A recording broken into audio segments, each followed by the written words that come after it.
What's up, everyone? Welcome to Season 2, Episode 4 of But Then What? My name is Mystic, aka Siera, and I have an incredible crew with me tonight. 3 people. What? We're shaking it up. I have 3 incredible co-hosts. I will let them introduce themselves, even though they need no introduction. Jeff, you want to kick us off? Absolutely. Hello. What's up, gamers? I am Jeff Stormer. He, his pronouns. I am the Great Clown Pagliacci of Tabletop RPG podcasts and streams. I am the host of Party of One, which is an actual play podcast about 2-player games. I don't. Should I add a fun fact? What else is it? Go for it. Fun facts. My fun fact, which I realized I wanted to say on the stream. I got a membership to the Philadelphia Film Society about a year ago, and it was one of the best purchases I ever made. Because I've seen so many weird movies. Shout out to Philly Film Society, a nonprofit film appreciation group. I've seen Rocky, The French Connection, all kinds of stuff. It's great. Yeah, go movies. How about VJ? Hi, everybody. My name is VJ Harris. My pronouns are they, them, he, him, and something funny. I am a full-time professional DM and TTRPG designer, and I am also a podcaster with a podcast coming back soon-ish at some point. And my fun fact is I've only had 2 people do a funny pronoun for me. Oh. Or 3, I guess. Maybe I'm forgetting Justin. No, it's fine. It's fine. We'll bump that number up. It's fine. I'll figure it out. Who are you, Justin? Oh, yeah. Hi. My name is Justin, also known as Freddy's roommate on the internet and also VJ Harris's bully. I use pronouns he, him. And I love talking about movies. I love watching movies. And I also love the occasional TTRPG thing. So I'm so excited to be here. Mystic, what's next? I don't know. What is next? Do I have to say a fun fact? I can. I think we've set up for it. And now that you asked, the answer is absolutely yes. Mm-hmm, exactly. Fun fact. Fun fact. I'm a yoga teacher. Ooh. That is a fun fact. Namaste. I don't know what that means. No? Wait, no? Not namaste? Well, yes, but no. It's nuanced. We can talk about it later. Excellent. I am messing up all over the stream. Oh, gosh. Okay. With that, let me tell you what's going to happen in the show today. So this is But Then What? You might hear that phrase throughout the show. We are about to tell a story. It's 100% improv. I'm not kidding you, because this group specifically decided to go full send with our random generator, which means none of us know anything about the story we are about to tell together. We are trusting the internet and some rolling tables run by a computer to tell us what type of story we are going to tell. We will each have 3 minutes going around in an order dictated at the beginning by whoever picks the number closest to the number I'm thinking of between 1 and 10. And we will pass it around the horn, telling a prose-like improvised story for 3 minutes each until we get to a beginning, middle, and end. That's what's about to happen. For this particular occasion, I am purely a spectator, y'all. I am here to enjoy the story that Justin, Jeff, and VJ are going to tell. And I cannot wait. I cannot wait to hear it. Are we ready for the generator? I'm ready for the generator. Ready Okay. for the generator. Should I make like beep boop, beep boop, beep boop sounds? Okay. I did. We'll fix it in post. It's fine. All right. We have a widow who is stubborn to a fault, a groomsman who is a smartass, and it's a satire about change versus tradition. And it kicks off in a nightclub in Seattle. Okay. So we're telling a comedy story based in the real world. with some extra nuances. Oh, I'm copying and pasting it for our chat. A widow who is stubborn to a fault. A groomsman who's a smartass.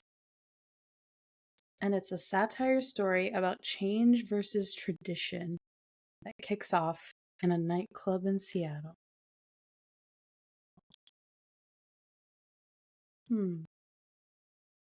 Does this sound good? We can generate another one. No, this sounds wonderful. I I'm love a vibing. rom-com. I'm vibing.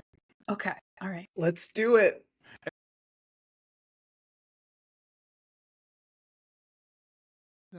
Sorry, that was What's unnecessary. up, everyone? I'll do it again. We're editing. We can edit this. I just thought it was funny. What's up, everyone? Welcome to Season 2, Episode 4 of But Then What? My name is Mystic, aka Siera, and I have an incredible crew with me tonight. 3 people. What? We're shaking it up. I have 3 incredible co-hosts. I will let them introduce themselves, even though they need no introduction. Jeff, you want to kick us off? Absolutely. Hello. What's up, gamers? I am Jeff Stormer. He, his pronouns. I am the Great Clown Pagliacci of tabletop RPG podcasts and streams. I am the host of Party of One, which is an actual play podcast about 2-player games. I don't. Should I add a fun fact? What else is it? Go for it. Fun facts. My fun fact, which I realized I wanted to say on the stream. I got a membership to the Philadelphia Film Society about a year ago, and it was one of the best purchases I ever made. Because I've seen so many weird movies. Shout out to Philly Film Society, a nonprofit film appreciation group. I've seen Rocky, The French Connection, all kinds of stuff. It's great. Yeah, go movies. How about VJ? Hi, everybody. My name is VJ Harris. My pronouns are they, them, he, him, and something funny. I am a full-time professional DM and and TTRPG designer, and I am also a podcaster with a podcast coming back soon-ish, at some point. And my fun fact is, I've only had 2 people do a funny pronoun for me. Oh. Or 3, I guess. Maybe I'm forgetting Justin.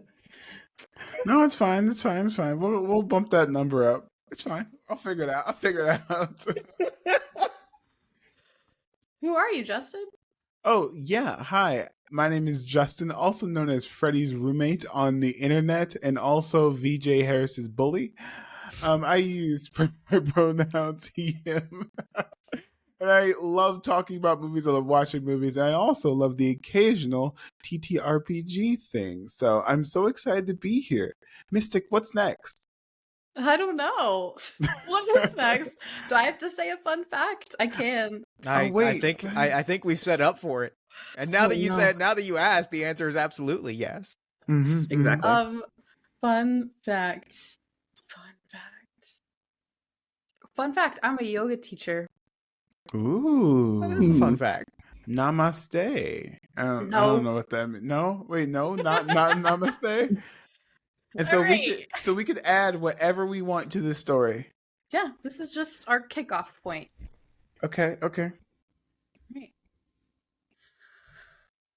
Well, that takes us to the next to last step, which is picking a number between 1 and 10. All right. I have mine in my head. 10. Okay. 9. 6.9. Jeff goes first. Justin is second. VJ is last. My number was 1. Ooh. All right. It never fails. 6.9 never fails. All right. So, yeah, we're going to go around the horn. I am purely spectator. Maybe we'll say, but then what a few times between the storytellers. I'm just vamping. So, Jeff, you can figure out how you want to start so you can stop me at any time. Okay. I'm thinking this through. I'm looking at our elements. Okay. I know how we're gonna start this. All right. We open on a black screen, and we immediately hear ba wa and we flash to the streets of Seattle in a full-fledged musical number as people are dancing to the streets in a choreographed dance number to Lady Gaga's Bad Romance. Today of all days is Fraser Crane Day. It is September 11th in Seattle, Washington.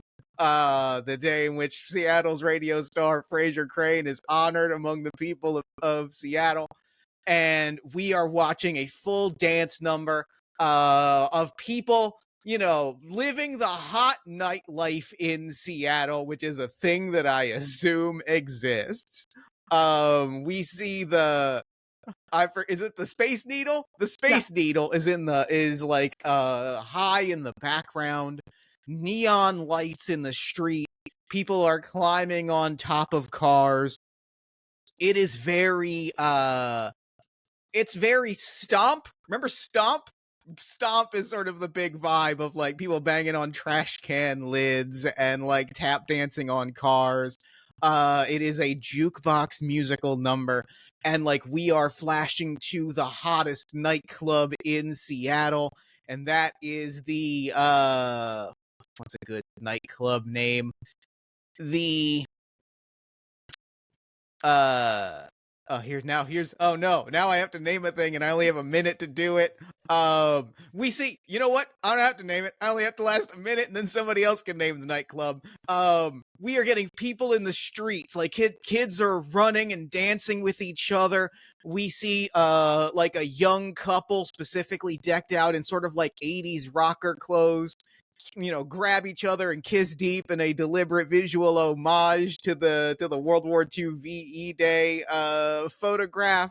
Like it is a moment where you can feel the electricity of the youth in the air. And as we pan through all of this, we pan up outside of an unnamed nightclub, the hottest nightclub that Seattle has to offer. We pan up across the street in an apartment building to the 32nd floor, where in a comfy terry cloth robe, holding a coffee cup, because it's Seattle and Seattle loves coffee, there is a middle-aged woman with a single streak of gray in her hair, and we hear the like jukebox musical opening number below as she just goes, I hate musical numbers.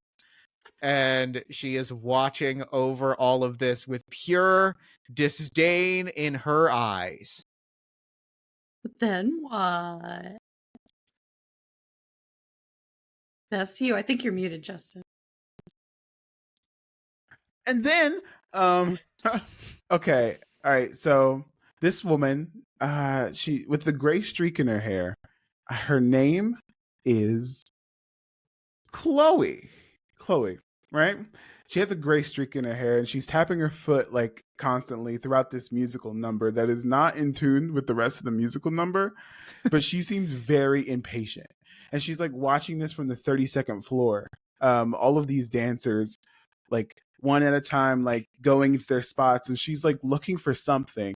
And as soon as she spots it, she looks at her watch and just races to the elevator, and she's going down, she's going down, she's going down, she's going down, she's going down, and then she bursts into the musical number. She is obviously not dancing or anything. She's beelining towards one person until someone like this gigantic frat bro who is way too drunk to be here just crashes into her with like 2 pitchers of beer and gets it all over her, and she's like, oh my god, oh my god. And he's like, oh, I'm sorry, I didn't know what to do. And she looks at her watch and she's like, I don't have enough time for this, and she beelines towards the wherever she needs to go. And the guy with the pitcher of beer looks very, very confused, so he kind of like follows her because he feels really bad. He's like, I mean, I could buy you a new shirt, like the bar down there kind of like, you could get a new bar shirt. And the lady is not paying attention to him, right? She cuts a left into an alley, and as soon as this guy with the pitcher of beer turns into the alley, he looks at this woman with the gray streak in her hair, and she types something into her watch, and vanishes. What? Oh, oh, okay.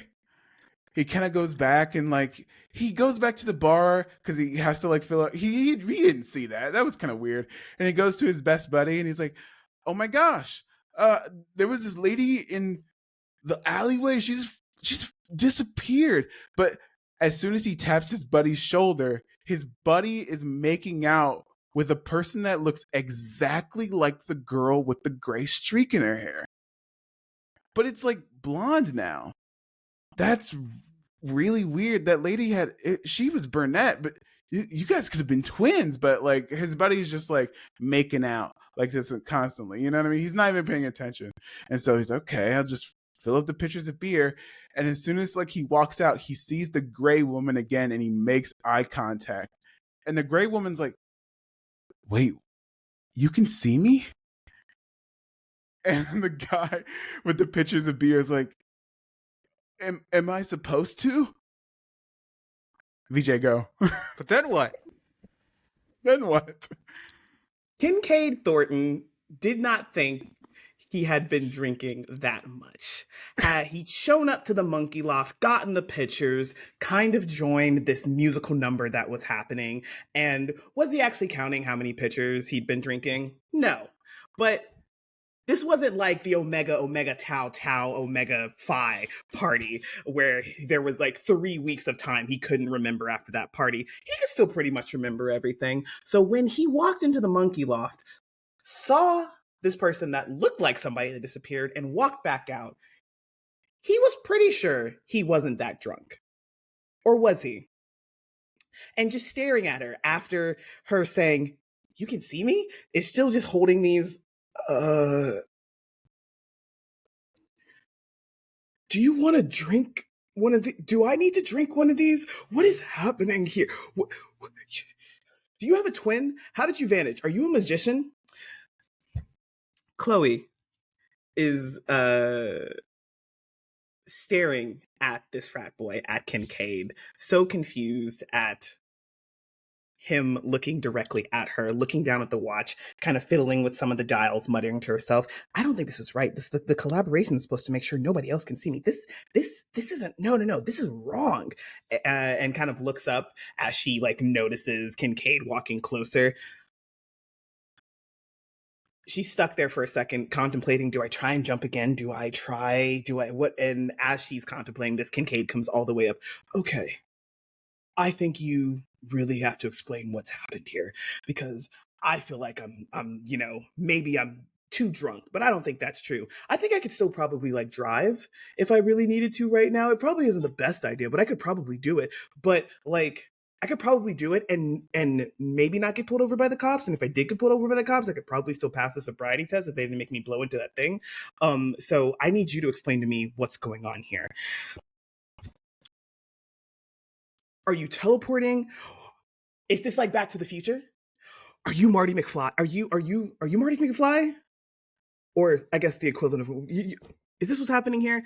Chloe is just watching this frat boy ramble on and on, trying to explain it. "Okay, you can see me. I might as well explain it. Nobody's gonna believe you. My husband died. And I don't care what anybody else has to say to me. I'm going to fix it. I'm going to find him again. Or if I can't fix it to the point where he's with me, I'm going to fix it to the point where he doesn't die, because I'm okay if I'm alone and he's alive." Kincaid looks and just chugs one of the pitchers.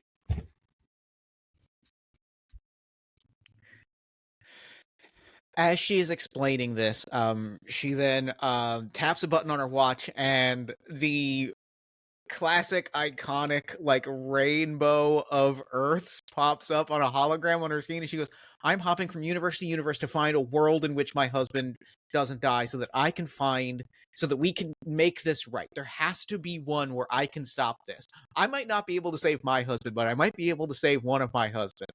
And as she's saying that, she's like, and then, so that's my mission. I'm coming here because I think tonight is the night that I'm supposed to meet my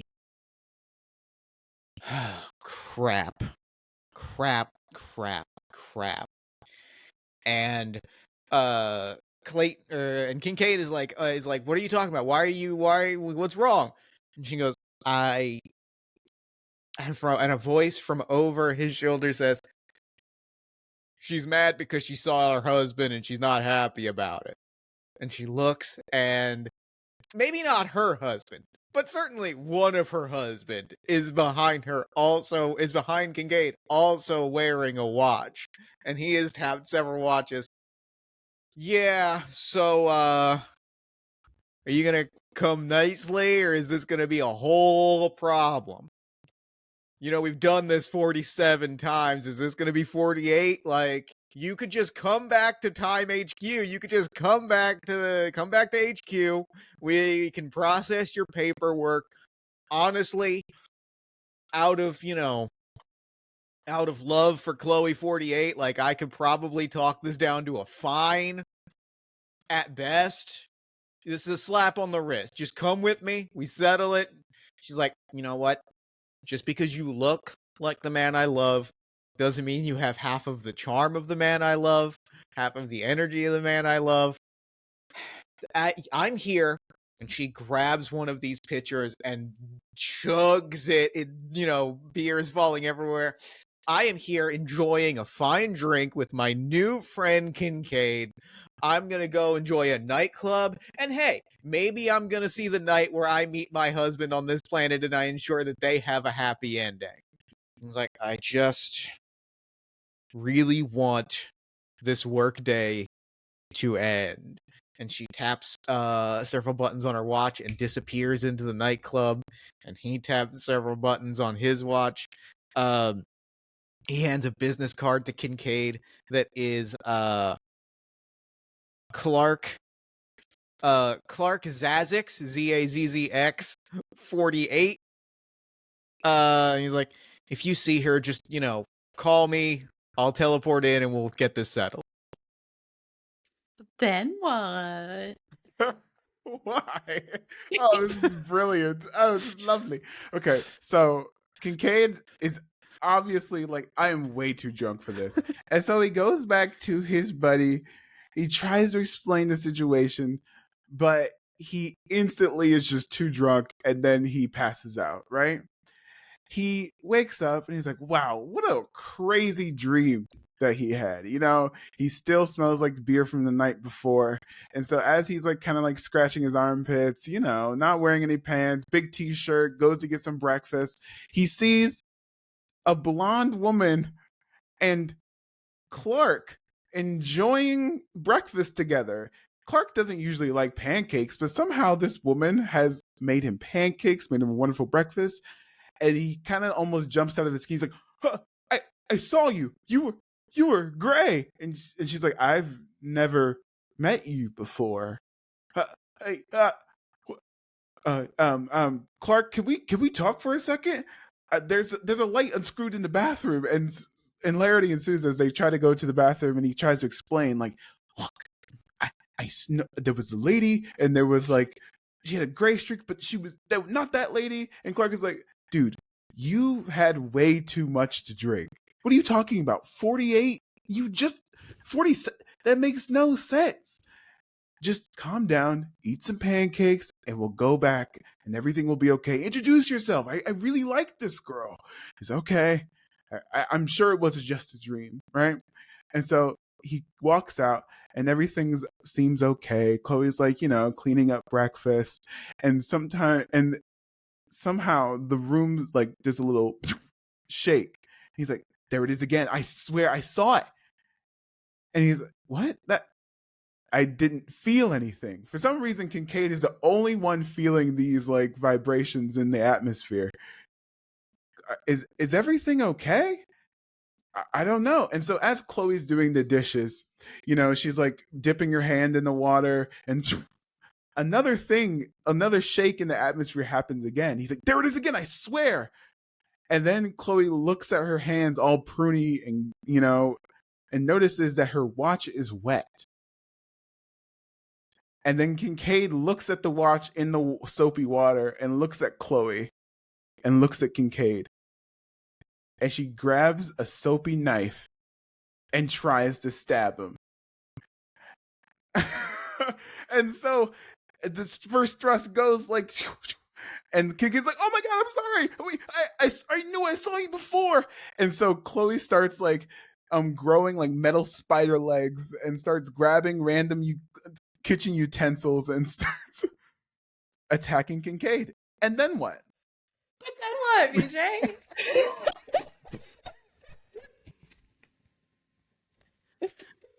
Clark is so sure that it was a bad idea to drink and do mushrooms because right now he's got to be hallucinating. This nice woman that he brought back to him in Kincaid's place, who made him pancakes, was it waffles? Who was doing the dishes, has just sprouted metallic spider legs and is trying to kill Kincaid. He's had a bad trip before, probably. Can he remember one? I think the worst one he can think of is 3 weeks into freshman year of college, and he tried LSD for the first time, and it was ridiculous. Swore off it for the next 5 years. And so he's just kind of waving his hand in front of his face. He knows if he's actually going through a bad trip, things are going to feel like they're melting, but everything else is fine except for this. And Clark is grappling with the reality that this is real. Kincaid who has like grabbed a cushioned pillow and is just kind of, "Hey, I'm sorry. You don't have to kill me. Why are you trying to kill me?" With Chloe, "You're gonna ruin everything. Stop opening your mouth. You know, in every single universe that I found, it's a Kincaid that makes things harder for me. But you're the only one that can actually see me. It was so much easier getting rid of the other ones when they had no idea what was happening as I was bouncing around. But you, what do you mean get rid of the other ones? There's more me's? You're killing me's? Clark, help! Hello!" Clark, hearing the fear in his brother's voice, immediately snaps to action, tackling Chloe, wrapping her up, and like kind of just wrestling her down to the ground. We've got an extension cord. We'll tie her up with that. And Kincaid rushes off into the closet, grabs it, wraps it around Chloe, tightens it as hard as can be, and then grabs a baseball bat just for defense as Chloe is sitting there, arms tightly secured at her side, unable to do anything. "You got to tell me what's going on." And as this happens, there's another, and the older Chloe reappears next to this Chloe.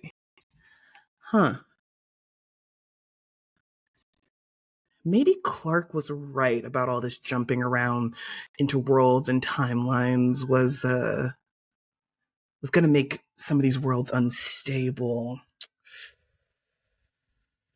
Well, that's unfortunate. Kind of looks at Kincaid and Clark. Well, at least she subdued me.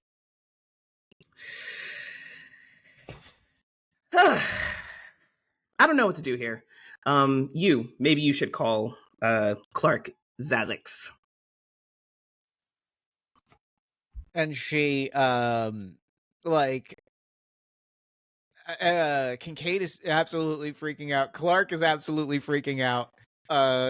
Chloe gray streak in her hair is like, yeah, I mean, it's not my problem. I'm gonna be fine.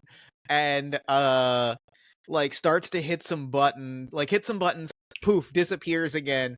Chloe in the room immediately starts spasming again. They turn into their metallic limbs. She starts growing, sort of hulking out, bursts through the extension cord immediately. At which point from behind her, a small taser dart kind of catches her in the back of the neck, and she explodes in a poof of smoke. And there's another one of those vibrations in the air, and everyone is startled as Clark 48 is standing there very nonchalant. Yeah, I mean, that's what happens when two people from the same universe meet. Oh, by the way, you got about 60 seconds to get out of the room, and he points at Clark 1.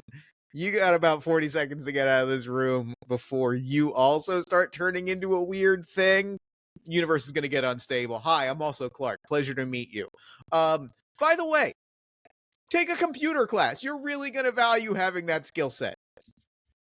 Anyway, so you can kind of see what I'm saying. The more she's here meddling, trying to make this perfect relationship, the more universes she's leaving in shambles. So, like, can you work with me here? Can you, like, anything that you know to tell me where she is? And if you see her again, you have my business card. That's all I'm asking is, like, a call. There's an email on there. You can contact me on X, the Everything app. You know, I'm available. I'm reachable. And he, like, starts to push some buttons and is gone. And Clark and Kincaid are alone in the room. Bruh, I told you I wasn't hallucinating. Yeah, no, you were right. I really thought that, you know, I assumed I was tripping. No, see, we're both, listen, can we agree at this moment that we are both of sound mind and body? What are you, writing a will? Yeah, we're fine. Great. Whatever happened just happened. So I guess we gotta, like, find this lady, or what's our game plan here? And they both kind of, like, look back and forth and go, I guess I gotta figure out how we find this lady. She's gonna try and take main Chloe's place and make you fall in love with her. I guess we gotta solve this somehow. Then what?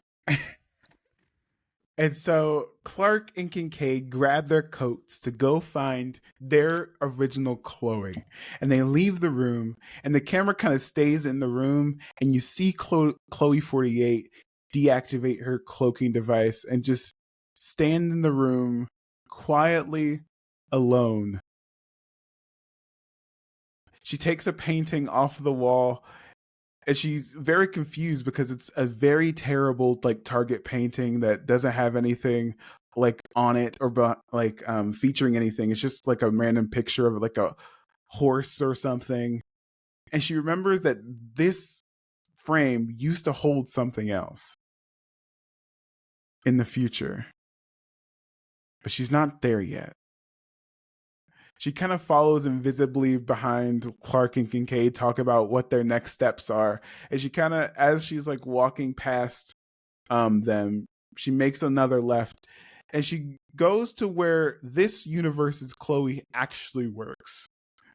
And this universe's Chloe doesn't do anything special. She's a teaching assistant.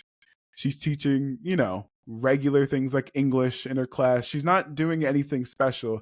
And one of Chloe 48 resents this, but almost misses this simplicity, because at one point she was this Chloe, but yet she's become so much more in her pursuit of what she's trying to do. She pulls out her watch and kind of, like, goes over the day where Clark dies. And although it's not today, it's soon. And if she doesn't act fast, it's gonna happen. If she doesn't fix this, it's gonna happen soon. As Clark and Kincaid go back to the original San Francisco bar that they were at, trying to retrace their steps, she decides to decloak herself and just say what she actually is trying to do. But Clark and Kincaid are so scared shitless by Chloe 48, they grab the nearest trash can and try to shield themselves from whatever, like, laser gun that she's going to, like, shoot at them. But no, it's fine. I'm Chloe 48. I'm not your Chloe, but I want to be. Do you like? Does this universe's Clark like beer? I can learn. I can. I there's a few that I like. Are you busy tonight at all?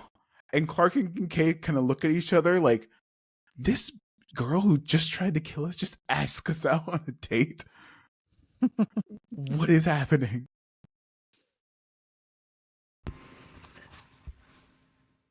Despite their misgivings, they do say yes to the date. They go back to the monkey loft. Chloe 48 pulls out the assortment of multiversal cash, wads and wads of it that she has taken off of the bodies of her other husbands when she has failed to actually save him, and spends the rest of the evening explaining to them what's happening. And even with everything laid out before them, even with Chloe knowing that her Clark, her older Clark, would believe him and would believe her, and telling this Clark everything that she knows about him and things that she can't know about him without him telling her, Clark and Kincaid happily take the drinks. And when it's all over, they get up, they leave, they pack up their apartment, and they leave the city. Chloe, with her cloak, invisibly watches as this happens. She doesn't know if this has actually fixed anything. And she can't bear to stay here and watch it. So with a solemn expression, she begins to fiddle with her dials again, hits it, and jumps. We pick up with Chloe having jumped to about 3 or 4 different places before we zoom back in, having found the technology she needed to swap her current consciousness with this world's Chloe at the wedding, her wedding with Clark, sitting next to Kincaid, another one. Hey, you related to the bride then? You look like you could be twins. Distant cousin, strong genes. Cool. Well, my name's Kincaid Thornton. Can I buy you a drink? It's an open bar. Well, can I get you a drink? Sure. Tequila. Excellent. Goes and gets the tequila shots, brings them back, sets it down, immediately takes his. So, what brings you here? I'm going to swap bodies with the bride-to-be. Huh? Is that a joke? I don't... Gives him a nice little pat on the cheek. I should go say hi to the happy couple. Gets up in this floor-length red dress and walks over to the table where Clark and Chloe are sitting. Reaches out a hand to Chloe to say congratulations. Boom. Then what? Don't let her push that button! Poof. Crash. Smash through a glass wall. Come 2 bodies. It is Kincaid and Clark 48. Just tumbling full scale. Kincaid is scrambling Clark, visibly like jacket scuffed, visibly beaten up a little bit, obviously having had his watch ripped off of his wrist, chasing after. Kincaid is running full scale, like, no, you can't let her, she's gonna try and and like I think several of Clark's very large, very beefy cousins tackle Kincaid immediately, and there is a brawl that is breaking out. He is scrambling. Chloe 48 pulls back her hand and goes, how the hell did he? And she looks over at Clark 48. He gives like a wince and a shrug, like, I tried to stop him. And she's, you are very annoying. And she scamper and like she like sneaks off. There is a scramble and a chase. Meanwhile, back on Earth 48, Clark, like baffled by this, having watched his friend like run and panic, walks into a coffee shop, sits down, and in front of him, a young woman like is ordering, reaches for her wallet, drops a bunch of her school papers, looks up, and it is the spitting image of the woman that it can't be the same. Like, whatever, it's a nice thing to do. I'm just gonna help out, and then starts to pick up her things and hand them off. And then we're back at the wedding. We're back at the wedding. It is a melee has erupted. Kincaid has started throwing hands at the large beefy cousins and like finally gets under control.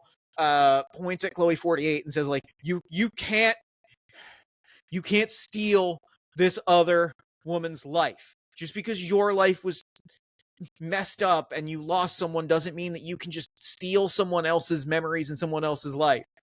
And she's very quiet and very calm and like looks at her watch, and he's giving this very impassioned speech like, I know you're hurting, I know you're sad, I know that you're lost, but like this can't be, you have to move forward. If you're just living your life in a cycle, like you have to be willing to go to tomorrow. If you're just living the same 6 days over again, where are you? And she finally like chuckles and goes like,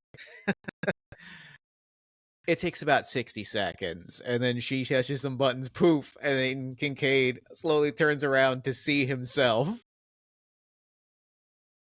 What that what?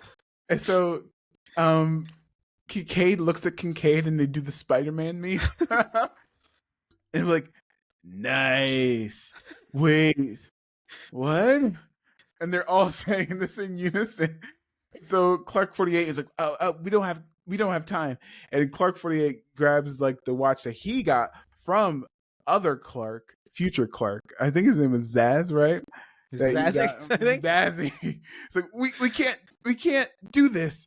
And so as like the kind of brawl kind of subsues, you kind of see like a crash table in the middle, and you see in the middle of it this universe's version of Clark unfortunately fell into the ice sculpture and died because the ice fell on him. And like, oh shoot, we messed up. Do we know where Chloe 48 went? And then you can feel the in the universe start to shift as it starts to collapse because this Clark died. I don't know how this thing works. Okay. And they go, and they travel to a random point in the universe, and somehow they're falling. They're like falling like 50 foot up. They can't see the ground. They're trying to hold on to each other, but they're falling until they're caught mid-air by an airplane. And as they're like holding on to their dear lives, you see the pilot, and it's Captain Kincaid? What is this? And so as they're flying through the air, you see the kind of fog of war kind of like pull apart, and you see a bunch of planes flown by different Kincaids and different Chloes all dogfighting in the air. And this Kincaid is just flying through like the fighting of dogfighting between all of them. They don't know where they are or when they are. And so this like Captain Kincaid kind of like presses his button, and these two kind of like suction cup to the plane with like gravity things so they're not falling around. And he's like, oh, first time for what? What? See, as they're flying, the gravity is still going everywhere. And he's like, well, if there's 48 Chloes, there's got to be at least 48 Kincaids. And this Kincaid is this dashing person. He finally grew the mustache that this Kincaid always wanted. And then what?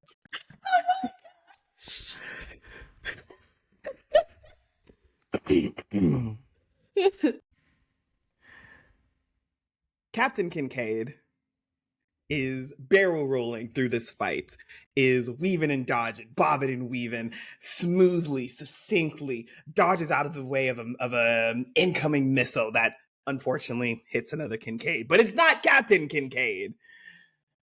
And all the while is trying to calmly explain to the other Kincaid what's going on here. So, first off, we grew the mustache. Yes, I know. Excellent. More importantly, like I said, there's 48 of us, or at least there's 48 of us. There's probably more, because there's probably more Chloes. The multiverse is infinite. So there's infinite Kincaids, but only about 48 of us in here right now. you've been hopping. Well, maybe you haven't been hopping for very long, but most of us had an interaction with Chloe and realized we've got to stop them because they keep killing our clerk somehow. The consequences of world hopping. I'm avenging my friend. It looks like yours is still here. The other clerk that has been hopping along with Kincaid is kind of in the back, has strapped himself down, and is looking very green around the neck, like. So first, I commend you on keeping your friend alive. Not an easy feat. Second, I would hold on tight and does a complete 720 roll real quick, and then loops back around, fires off a couple of blasters. Now listen, you're gonna have to jump out of here because I don't know how this ends. You might not survive, and if you've died before you've actually gone through your proper jumping steps, that might mean we actually lose. So go ahead and tap that little button right there. Yeah, that one right there. Other Kincaid, who is still like trying to hold back getting sick. Where to? Doesn't matter. There's going to be a Chloe there. Hop to it. And right as Kincaid hits the button that is going to jump him and Clark, he sees a missile heading straight for Captain Kincaid's ship. An explosion. The button is pressed, and the pair are jumping through multiverses and kind of go flying out of the space from the force of the explosion. They kind of look around at this point. Everybody is wearing sunflower dresses. Everybody is wearing sandals. Everybody has long hair, whether it's flowing down to their shoulders or up high or out. Everybody's hair is long, and everybody is like, "Good to meet you, brother. Good to meet you, sister. It is a pleasure to be here." And the pair look around for Chloe and immediately spot not only the younger version, but the older one not far away. Kincaid finally up to speed, finally accepting that all of this is real, is like, okay, rattling off facts. We're in hippie world? I don't know. Everyone here seems chill. They seem really nice. I don't think that's going to be an issue. Okay. Multiversal travel. Got it. On board. 48 other 47. I think one of them got blown up with a missile. That's fine. 47 other meats. Got it. Stop her. Cool. Got it. Clark can't die. If my Clark dies, my universe falls apart.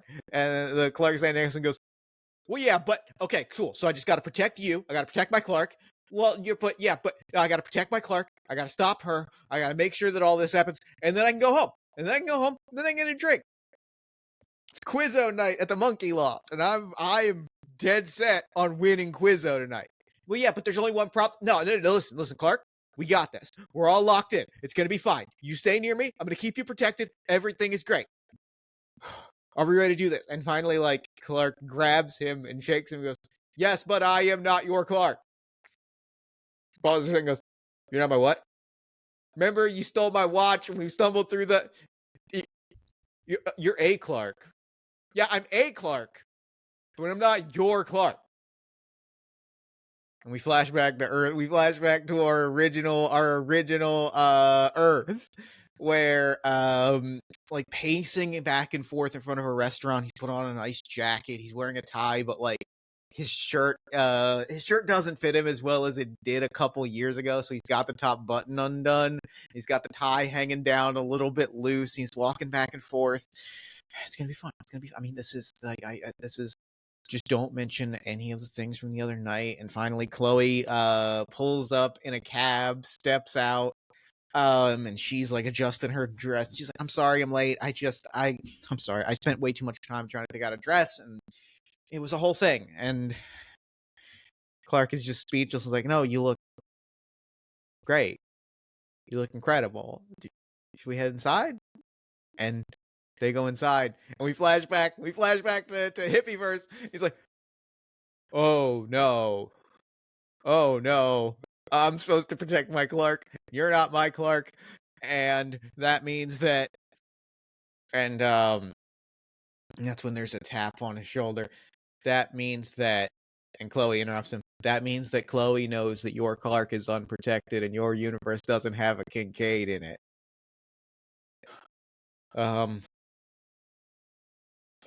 crap. And, like, he turns around just in time to see the puff of smoke, and, like, hippie Chloe's in there going, hello, strangers.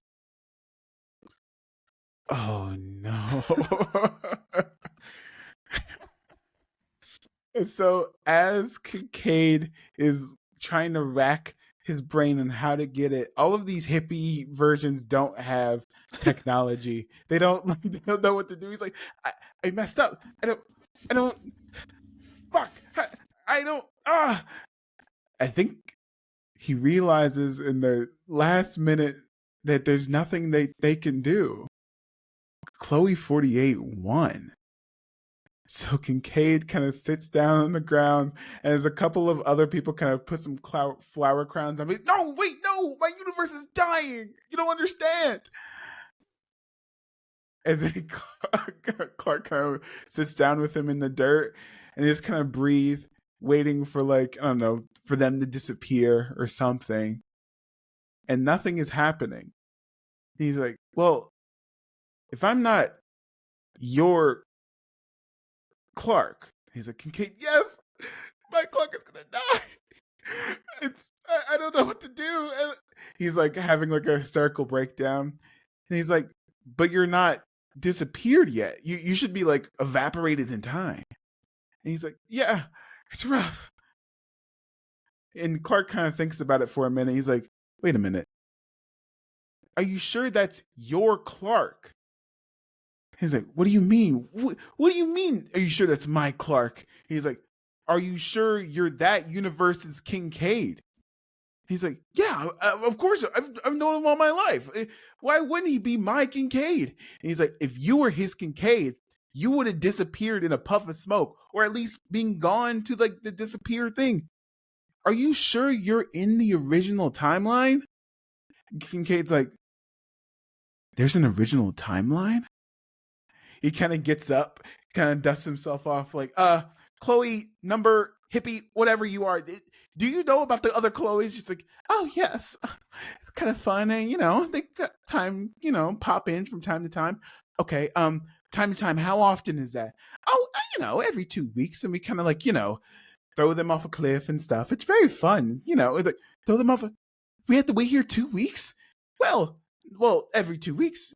I mean, the next one should be here in about 31, 49 minutes.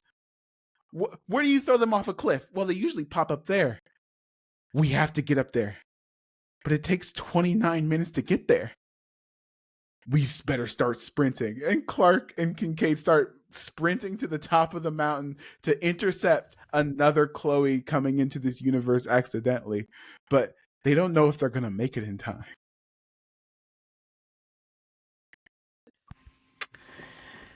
Surprisingly, something good had to happen to Kincaid today.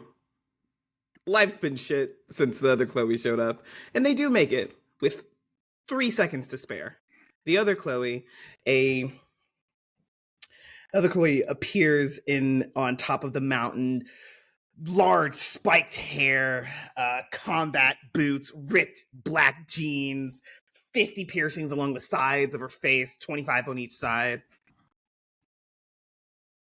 Where the fuck am I? Kincaid? Clark, why is your hair that fucking long? Did you take your spikes out? The pair, who made it there with 3 seconds to spare, but haven't really been keeping up with cardio or just... Wait, 1 second. Okay, so... do you know what the multiverse is? Chloe rolls her eyes almost all the way to the back of her head. Yes, you made me watch all of those movies. All right, I know what the multiverse is. What are we? What? Why am I on a fucking mountain? Okay, so the multiverse is real, and you have popped in from a multiverse because another Chloe version of you has been bouncing from them and messing up their like. And looks at Clark as he's like, they're like They're like membrane. They're like membrane, essentially. Each multiverse world is right next to each other with a thin membrane between them. And because they're getting messed up, Chloe's just kind of drop in here. And usually Kincaid puts a hand over. Usually they kiss the Chloes, but of course, you probably don't want this Clark kissing you because this isn't your Clark. Anyway, turns to Clark, whispers, "I don't actually know what to ask her, how this Chloe actually helps fix what's happening here, or the original timeline, so what am I supposed to do here?" Clark whispers back, "I mean, we could just push her off the cliff. That is what we do here." "No, we're not pushing any more Chloes off a cliff. What is wrong with you people? Why do you do that?"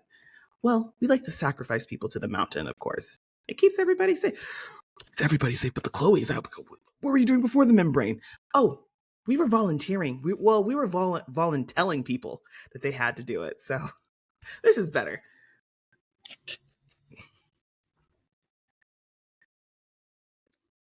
Looks at that Clark. Hears people coming up the path, very obviously to push this Chloe off.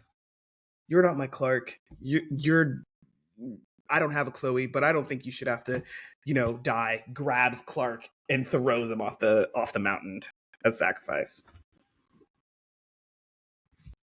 But then what?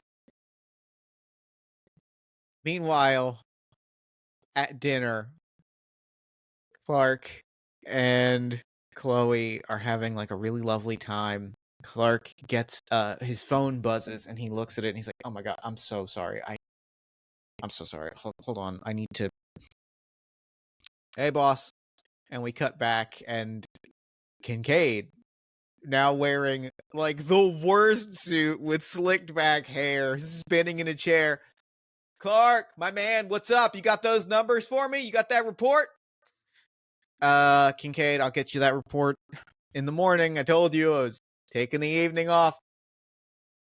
"Real alphas don't take the evening off, Clark. Just give me those numbers ASAP. We're crushing it. We're going beast mode. This deal, we're going beast mode on it." Hangs up the phone. "I'm so sorry. I should not have answered a work call on a date. That's so..." And Chloe is like giggling and laughing. "Did he really say that you were going beast mode on a deal?" And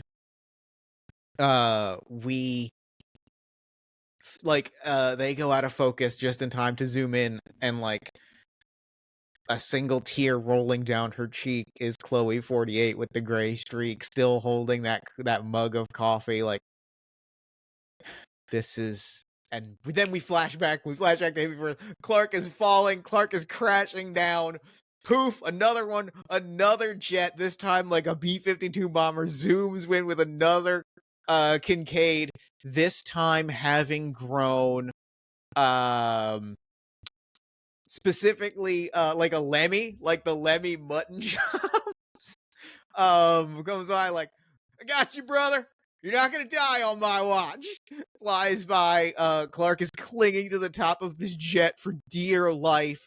Kincaid is looking back and forth and is like, "I gotta, we probably not be kill. We don't have to kill anybody. Why are we... I gotta figure out. I gotta figure out where home is. I gotta figure out it. I got a lot of questions. I'm just gonna go back to the first place that I felt comfortable." And like, realizes that he doesn't have the watch on him. Looks down. "Oh, this is the dumbest thing I've ever done. This is the dumbest thing I've ever done." And like drops down just in time for the the plane to go just under him, lands perfectly.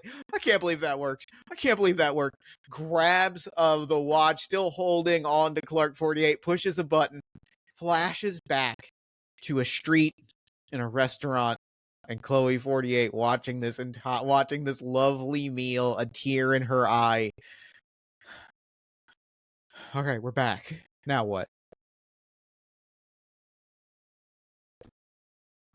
So as Chloe 48 has a tear and finally enjoys her dinner with this universe's Clark, she's gonna have the wedding that she always wanted. The wedding that she always deserved. This time, no mistakes. No silly Kincaids to ruin everything. No universe hopping shenanigans. She finally made it. you know, and as they're sitting, you can hear like a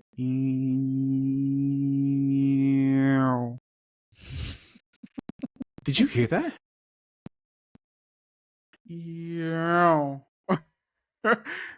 What? No, it can't be. She looks out the window and you see the B-52 bomber with two bodies on it. And Commander Kincaid with the mutton chops is like, all right, 3, 2, 1. And you see Kincaid and Clark 48 jump off the plane and they do a barrel roll into the glass of the restaurant and land very much on their faces on the floor, not heroic at all, in front of Chloe 48. Stop! Don't you dare do anything to this universe's Clark. And this universe's Clark is like, what the fuck? He sees this Clark 48. He sees this Kincaid. He sees Chloe 48. And she's like, I could explain. And this Clark is absolutely terrified by what's going on. A plane just launched 2 people into the restaurant and he just runs away. And he's like, Chloe 48 grips her coffee cup so tight that it shatters and all the coffee just goes on the table. Every single time. You ruin everything. Why can't I just be happy? Why? And then Kincaid's like, listen, I know you're upset, but you can't fix everything. And Chloe 48 points a finger directly in Kincaid's like, no, you can't fix anything. I can fix everything.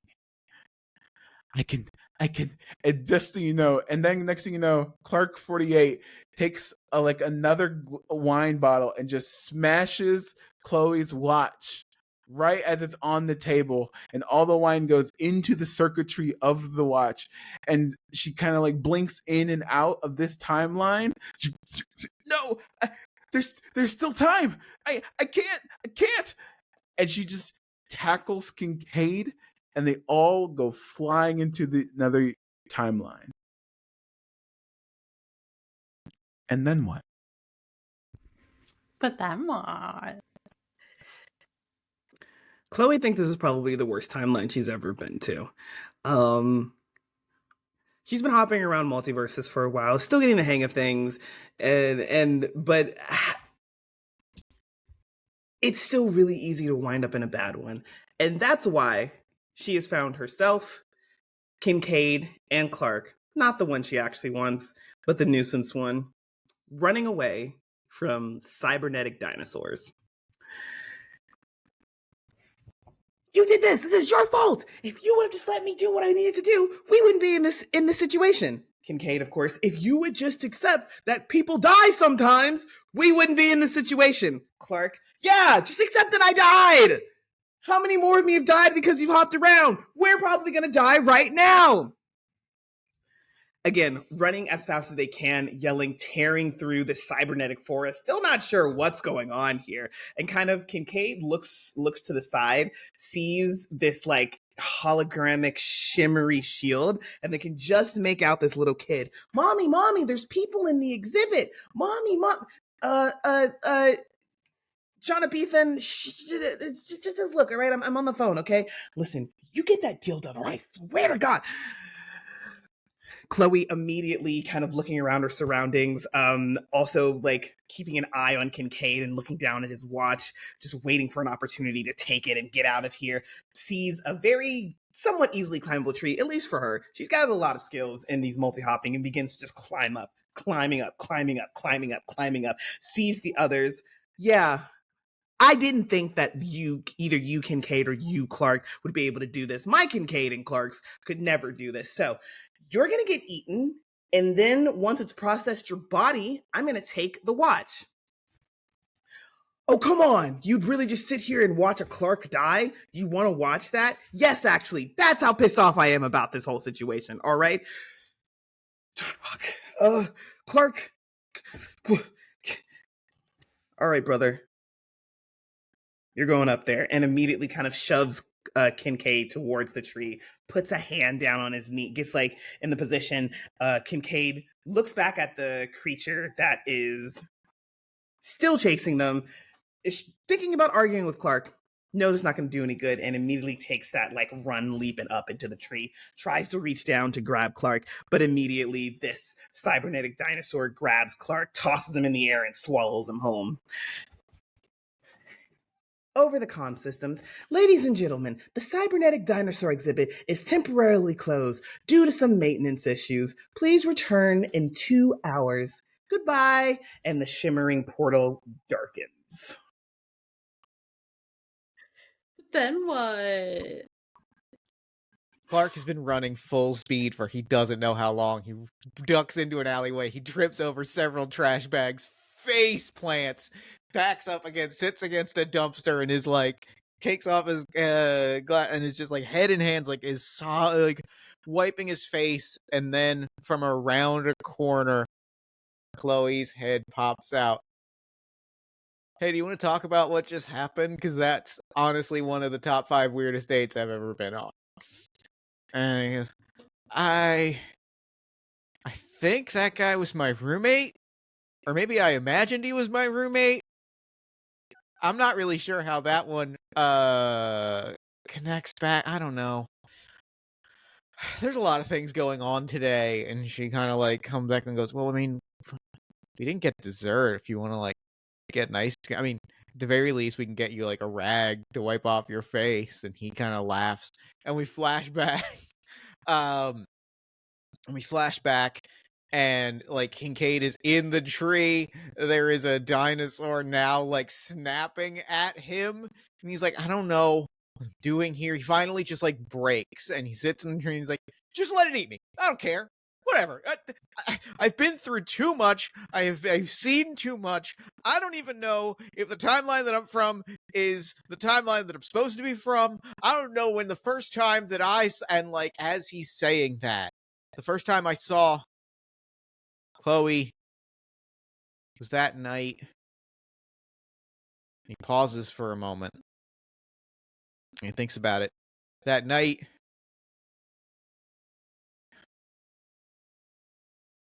when we were at the park, no. We were in front of the nightclub, no. And he realizes, as he sits and thinks it through, oh no. I've met that Chloe before. Oh no. I'm not just any Kincaid. I think I remember who I am now. Oh no, I'm Kincaid 48. I've been here this whole time. And like we see a montage of every single universe that Chloe has gone to, him crashing through a wall in exactly that same day, going 47, 46, 45 every single time, and he realizes, I have been chasing her from the very beginning. Because I was there when my best friend and her husband died, and I just wanted her to come home with me. Then what? This got really sad really quickly. And so Kincaid kind of, as the dinosaurs are snapping at their legs, he kind of like looks at Chloe 48.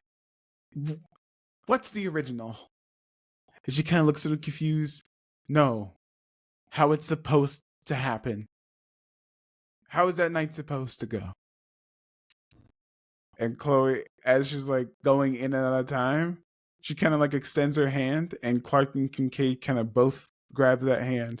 And you flash back, or they go back to the original night, the September 11th in Seattle, when everyone was dancing in the streets. And this time, they're in the same like above position that Chloe was in the beginning. And you could see like Kincaid kind of like walking around with his pitchers of beer, but Chloe's not around. And so as he's like walking around, he doesn't see where he's going, and he walks into the street, and hits a car. And he's like, wait a minute. Since you knocked into me, I'm the anomaly. In this universe, Kincaid was supposed to die. And if Kincaid dies, Clark gets to live. And so as he's like kind of realizes this, Clark is like, wait, no, this isn't right. I mean, we're not sure if this Chloe is telling the truth about the original. And Chloe kind of has like one tear kind of like falls on down her face. She's like, no, this is how it's supposed to. Maybe if I'd gone like 3 minutes earlier, maybe even later. I think this is how it's supposed to go. And Cade's like, if we let this happen, if I get hit, you'll stop. You'll stop ruining the universe. You'll get to be with him. Chloe kind of looks confused, like, there's no guarantee, but that's just what's supposed to happen. There's a strong probability is weird in time travel, but yes, that's how it's supposed to happen. And Clark is like, I'm not losing my best friend. And Kincaid's like, would you rather lose the universe? It's okay, dude. Live. And Kincaid kind of walks away to the elevator to go downstairs. And then what?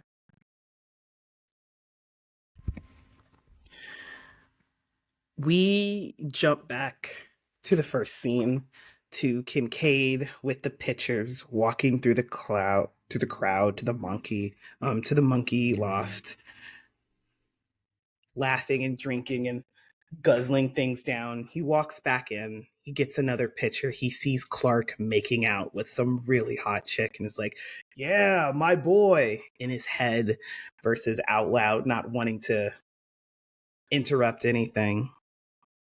Goes back out, dances some more, drinks from the pitchers before he pours it into other people's cups, just to be like, it's on the level, we're all good, here you go, have some free drinks, let's get it going, let's go.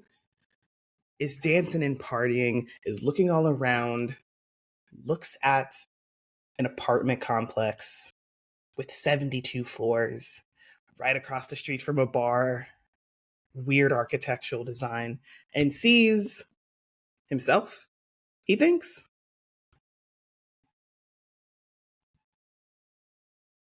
I gotta be drunk. The pair of them lock eyes. That Kincaid reaches up, hits a dial that he hasn't touched in his whole multiversal adventure, and just twists it. And the other Kincaid, who's holding the pictures, just kind of freezes there. Memories flooding through his head, jumping from timeline to timeline. The life he spent with Clark, the lives he's seen fall apart because of Chloe, the love he's sure Chloe has for his best friend.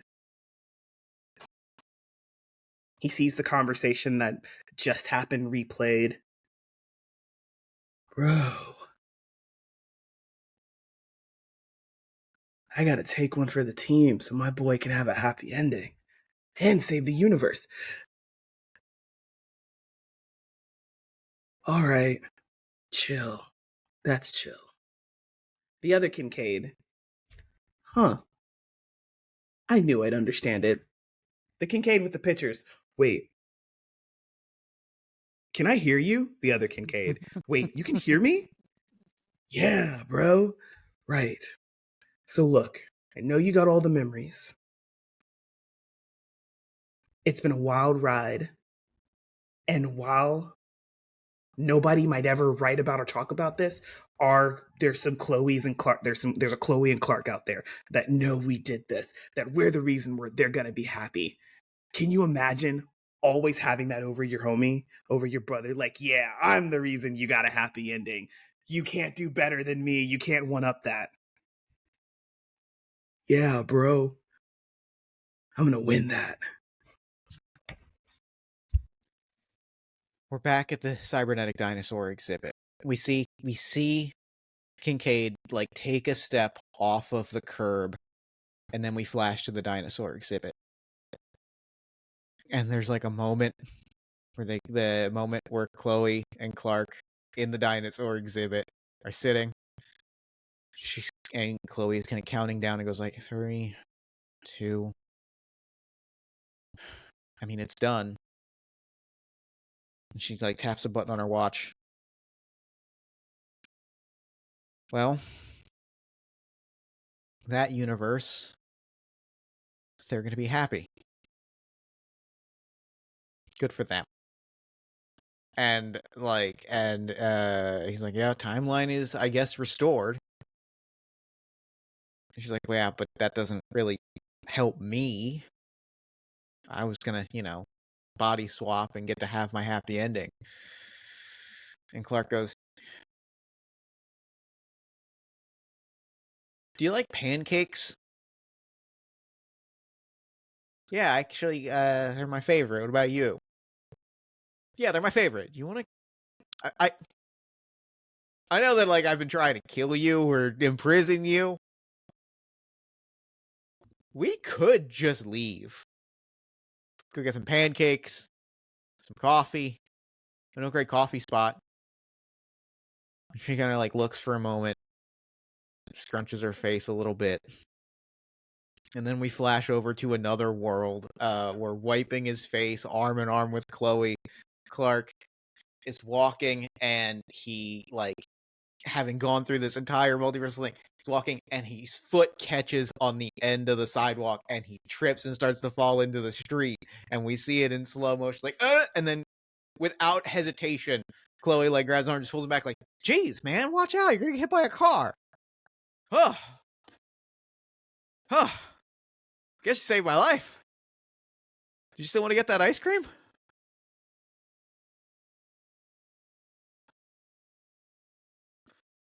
And that's it for that's what I got. I don't know. Is that I don't the know. end? Is that That's the end the of the end. story? I think that's the end. Wow. Wow. Wow, that was good. I feel pretty good about that. Damn. I'm pretty thrilled. Speechless. That was great. Hell yes.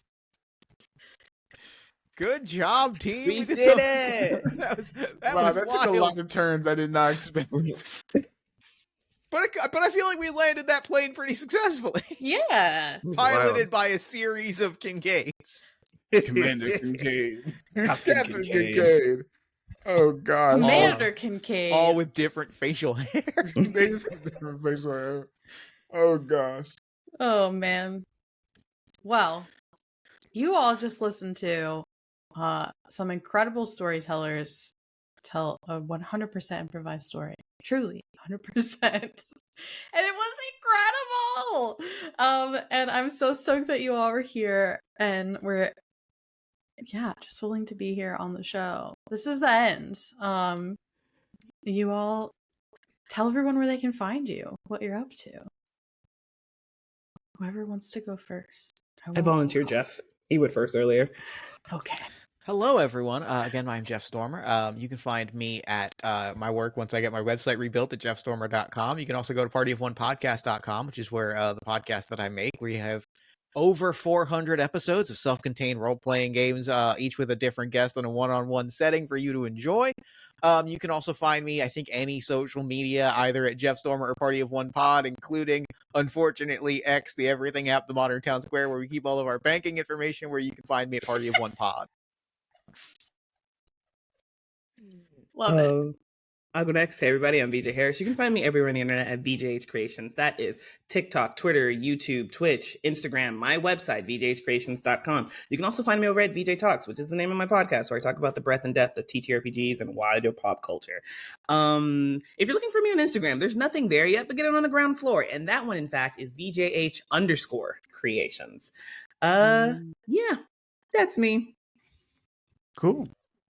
You can find this universe's Justin wherever toys are sold at Freddy's Roommate on Twitter, TikTok, and on Instagram. But yeah, it's pretty fun. This was great. Are This y'all is the working on best. anything, VJ or Justin? You got anything in Oh the yeah, I cooker? am on a Anything coming out? TTRPG show. It's called Dungeons and What? Demigods. Season 2 What? is coming out. You know, it's a Percy Jackson inspired D&D show. It's pretty Heck fun. yeah. All the links are in my link tree wherever you find links. But yeah, I think that's the only show that I'm on right now. VJ, what shows are you on? That's a great question. What shows am I actually on? This I one? was just recently the DM for the BiPOC Vampire Weekend. A Curse of Blood was very fun. Cowboys, westerns, and vampires.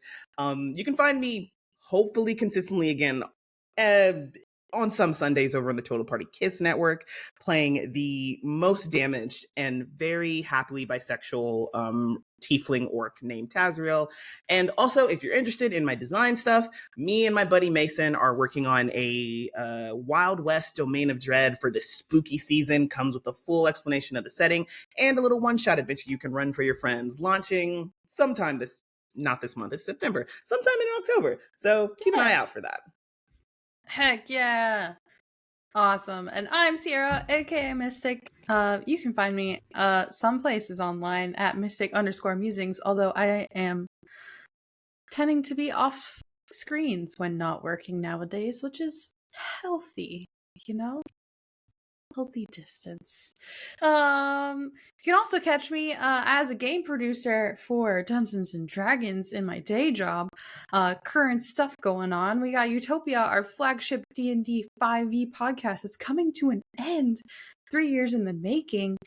So if you're not catching up on the last 20 episodes that are about to come out, be sure you are following, liking, subscribing, doing all the things to make sure you stay up to date on that and this. Also have a splatterpunk indie RPG based off of the Nightcrawler system happening over on Bad House right now. It's airing in October with an incredible cast.